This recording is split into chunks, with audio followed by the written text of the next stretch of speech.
There are dozens of shows nowadays where you can watch big personalities tear down and reconstruct old and worn down houses, and later sell them for a relatively small fraction for what they got it for. Flipping houses has become a very popular thing in recent years, but it has ultimately led to the more controversial issue of gentrification.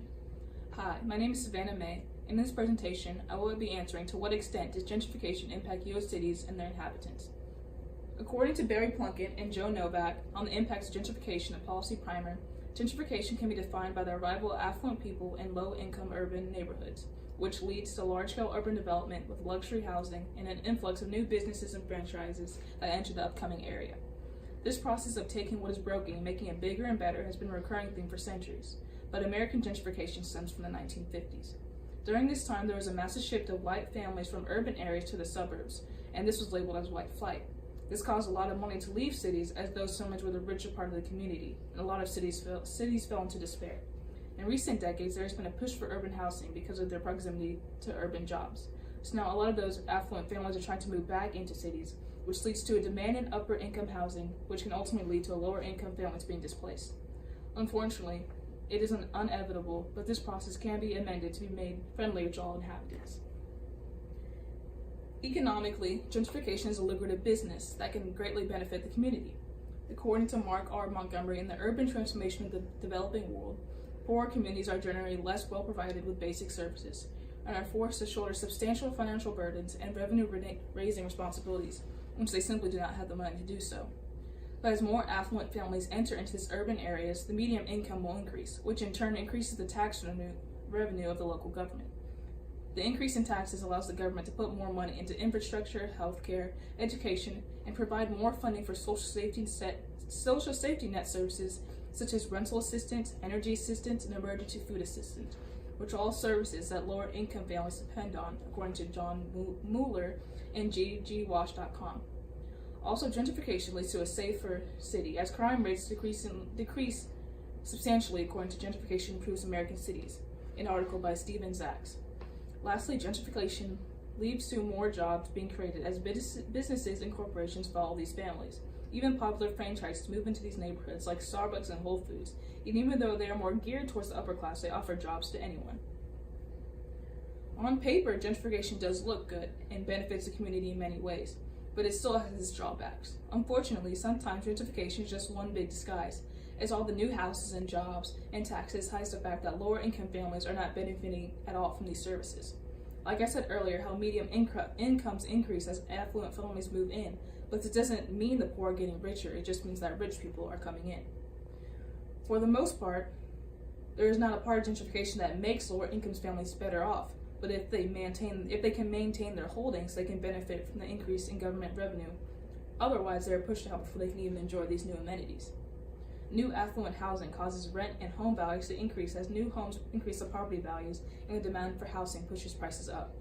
These rent increases push out at-risk families, and sometimes this is done on purpose, so their homes can be gentrified and made for upper-class families. Because of the practices like this, where families are literally pushed out of their homes due to upper-class demand, gentrification can cause social tensions between classes. However, it must be noted that even though gentrifiers are normally white, and the families that are usually being displaced are black or minorities, gentrification is not fueled by racism, but more of income, according to Mueller. Gentrification is practically an urban renaissance, and areas that go through it are drastically changed.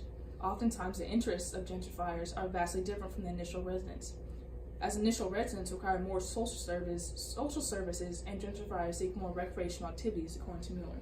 These differences only foster more tensions.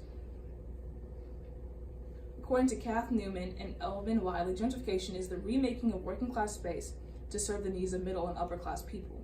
This basically entails that the goals of gentrification is to essentially take from the lower class and give it to the upper class, and because of this, gentrification is very controversial.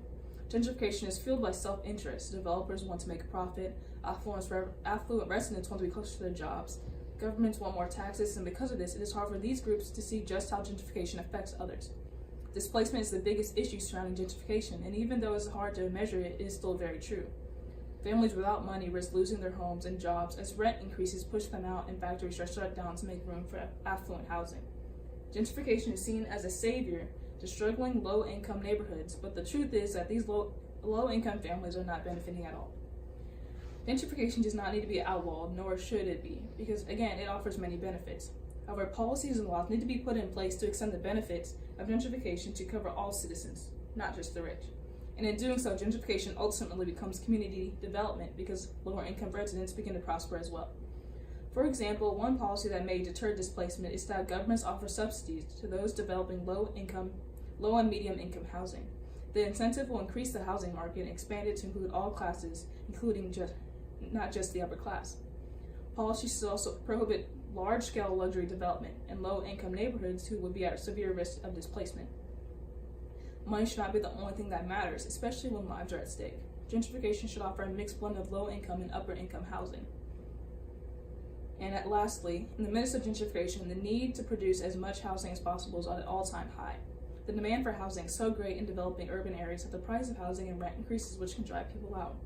In order to counteract this, the supply must match the demand, or to get it as close as possible. With greater production will come cheaper prices and more homes for everyone. These solutions come from David Price and the 7 policies that could prevent gentrification.